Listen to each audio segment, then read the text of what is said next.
Hey, my love bugs. How are you doing, my lovers, my friends? Hello, sweet thanks. This is your girl, Era the Alchemist, and this is Mastering Energy Alchemy Advice. Hello. I hope you guys enjoy this aspect of the channel as well as the energy reports and the readings. It's the energy for me, readings. I'm trying to be more consistent with all of them, guys. My life is very much so transforming. Everything is different. Everything is constantly changing, and I'm trying to keep up. And Alchemy Advice or Mastering Energy is my baby. It's my love. It's here because it's things that I recognize that help me cope. And I want to just share that with you guys. So my epiphany for this week, what your girl has learned this week, or a couple of weeks ago, because I've been lazy and haven't posted this. I want to talk about sin. This video is about sin. And yeah, it's like, what is sin even? I really sat down with myself and I said, what is sin even? And then I thought about Eve, and I thought about how everyone was mad at Eve for eating from the tree of knowledge. And I was like, but wait a minute, Eve was a woman. And you know what women are? We are the bearers of life. So we would be the ones to think of future events.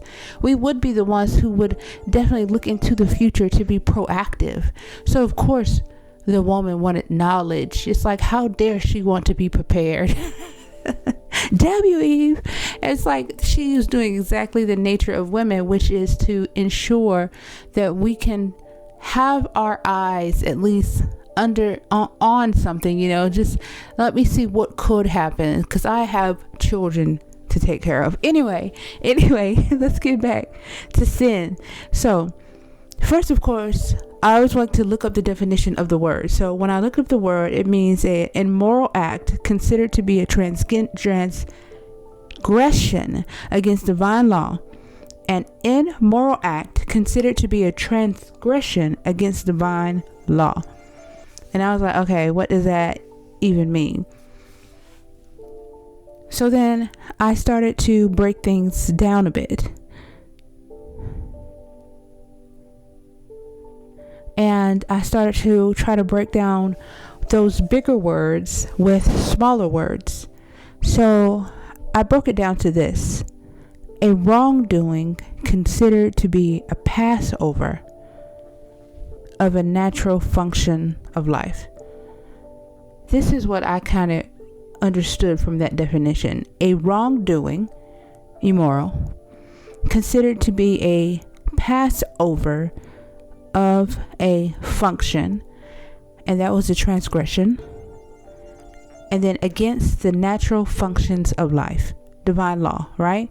Because divine law is just what is. It is the clockwork of the universe. It is how things turn, how things evolve, how things transmute, how things pollinate.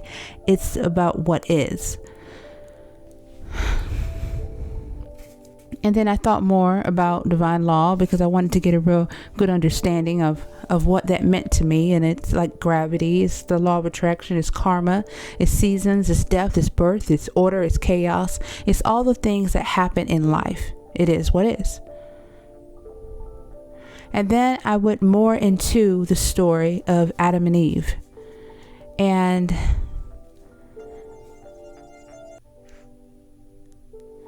I thought Adam and Eve and the snake and the apple, of course. You all know.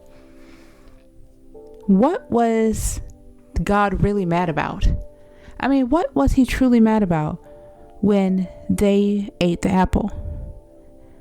And I was thinking the universe couldn't have been mad at children for being children. You can't be mad at a woman's genetics when she starts to behave the way she was designed to behave. I mean, we all see the feminine energy in nature and how it will protect its own at all costs. That's what women are doing when we think to the future. It's a mechanism that helps us survive. And I was like, it couldn't have been that. God couldn't have been upset with that, because even that action, that natural flow, is of divine law. It is of what is, because it is, and that makes it good. It's natural for humans to be curious and want to search. That ability goes hand in hand with the ability to plan and retain information. So to me, when I thought about what God was mad about, talking about sin and this information, and then I thought even further into it, and I was like, man. So we like to blame all this sin on her for being curious and doing what humans do and eating of the tree of knowledge. And then I thought, the task was not to eat a tree of knowledge. So God, the all omnipotent, knowing exactly how energy works and how the law of attraction works, and knowing exactly that if I tell you don't do something, especially if you're living in a forest and you don't know nothing but the stuff around you and this one tree someone tells you to leave alone, oh my gosh. The impulses to go is enormous. And I thought, of course it knows that they are going to go and discover this tree. And it thought of the law of attraction. I thought of whatever it is that you reject, or whatever energy you try to pass over, transgression, that's the energy that's going to come full force to you. That's how the law of attraction works. It's whatever you focus on. If you're focused on a scenario, and the scenario is, if you're focusing on a scenario not happening, like if I'm saying, I don't want identity theft, then actually I'm pushing that towards me. For me to not want identity theft, I need to think of me being protected, or me being cautious, me being wise, me taking good, doing good passwords and redoing them every so often. That's what I should think of, not think of, oh, I don't want identity theft. And the universe knows that. So if I tell you not to go towards a tree, if I tell you that it is not going to be beneficial for you, and this is what you don't need to do, especially of people who have not been seasoned, they don't know anything about anything else, you're going to go, and the universe knows that. So I was like, it couldn't have been mad that they partaked in this knowledge. So no, source energy, the God, the however you identify, it wasn't upset about eating the apple. That wasn't the sin. It wasn't the blatant disregard for the directions. God was upset about the fear that consumed Adam and Eve. God was upset about the Passover, about the trying to avoid a situation, trying to avoid the understanding, the new knowledge. So God said, where are y'all at? He went looking for Adam and Eve. He said, where are y'all? And they were like, we're hiding in a bush. We over here. What's up, God? What's up? We in a bush. We're hiding. We ate that damn apple, and boy, we were flooded with information. Crazy information. Now when we're looking at our situations and we're in scenarios, we're judging ourselves and thinking we're inadequate based on our future, or based on our past scenarios. We're understanding things now, and it's scaring the shit out of us. So we're gonna stand behind this bush. Hey, and by the way, did you know that I'm naked? Have you heard of naked before? It's like, come on, that was a perfect example they put in the Bible when they put on the leaves on their bodies because they realized they were naked. I mean, you're an animal. Does a lion realize it's naked and want to put on leaves? No, but it was just the ability to really see oneself is what that apple stood for. And then the sin comes from rejecting what you see. That's where the sin comes from. That's why God was upset, because it was the energy around us knew that this is a lot. This is going to be a lot for you to handle. this newfound awareness of oneself and what's around them and the part they play in things and the hierarchy of what life is going to be a lot for you. And the sin of it, the sadness of it, I should say, is when you reject what you have found instead of trying to create this dance with what is in front of you and take it in as a reflection of something inside of you, and then growing from it or having the maturity to grow from it instead of to be afraid and hide behind bushes and discover you're naked.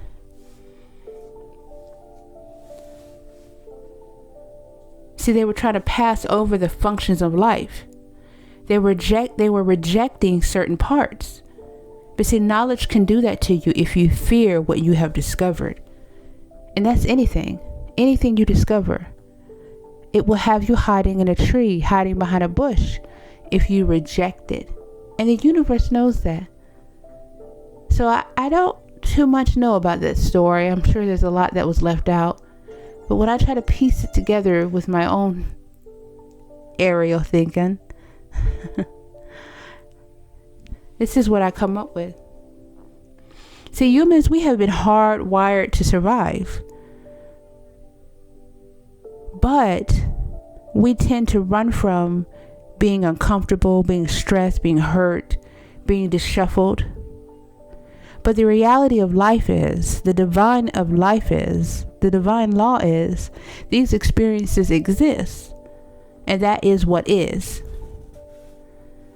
It's like these uncomfortable situations are the siblings to the energies that we love to feel. They're the polarities, the swing of the pendulum. One shows us the face of the other. It's like without the dark of one, you wouldn't be able to comprehend the sweetness of the other. So it brought me back to sin. If all human behavior is natural function of life, divine law, the sin is the rejection of that divine law. Feelings and emotions are not sinful. The sin is created in the suppression, trying to push down what is when you approach a situation. Trying to push down what is because you're afraid or fearful of the knowledge of the situation.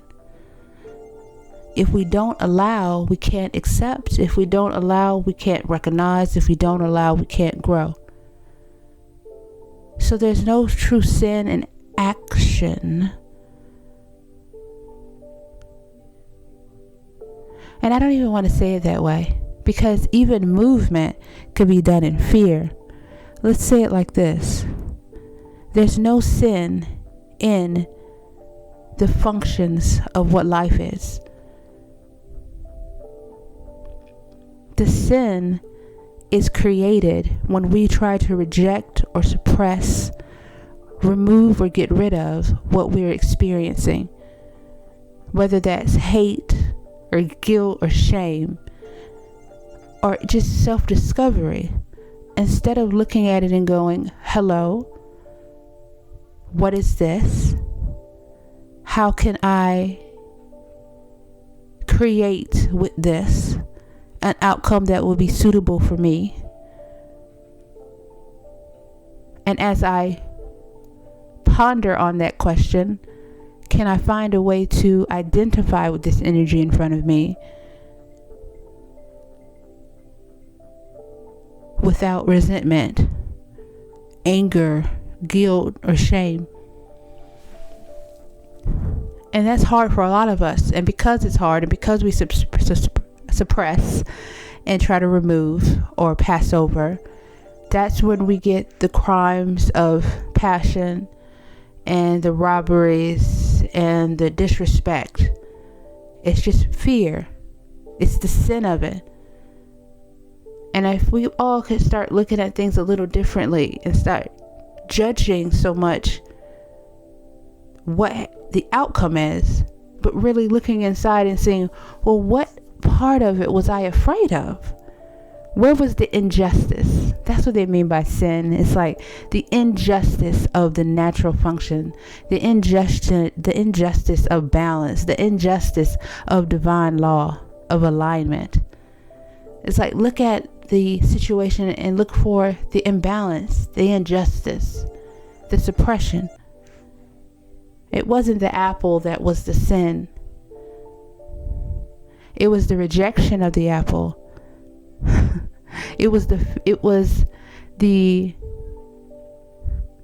limitation that was put on the apple that caused the obsession to eat the apple. You know? Do you see the energy? It was the fear what came after eating the apple. Those were the injustices. So next time, be a little more easy on yourself. Be a little bit more easy on your neighbor. Try to walk them out in their shoes and understand their perspectives. And then see how that maybe looks familiar in your life.